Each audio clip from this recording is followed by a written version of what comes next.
अच्छी बात कही है। आपके घर में एक बेटा है, एक बेटी है और दोनों विवाह के लायक हो रहे हैं।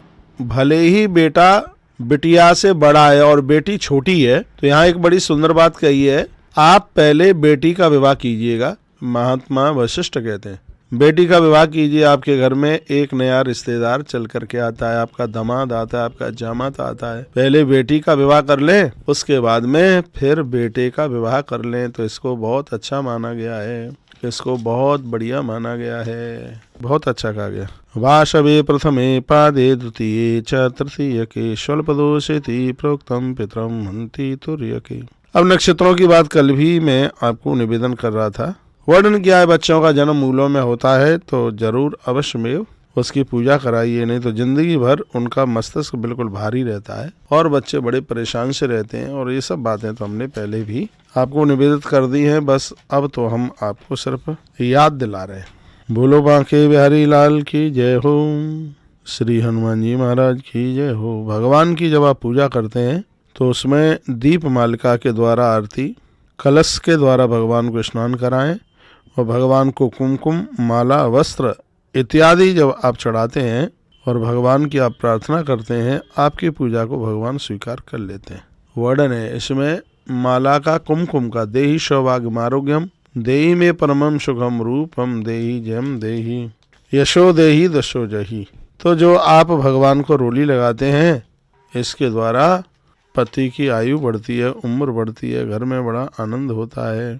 ऐसी अद्भुत बात कही गई है। एवमाद्या विकारास्ते दृश्यन्ते प्रथमा सोचा राज्ञाम जनपदानाम च नाशायद राग भवन्ते ही।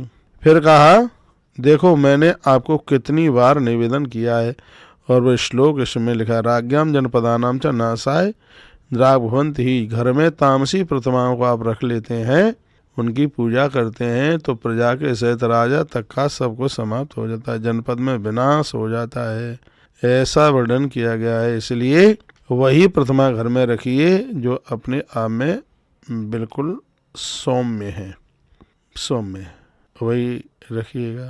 तो ये बिल्कुल भी शुभ नहीं है, आप सौम्य ही प्रतिमाएं अपने घर में रखिए। अष्टोत्तर सहस्रम वा पृथगष्टोत्तरम शतम तिलहोमादिकम सर्वम शेषम पूर्वदाचरित।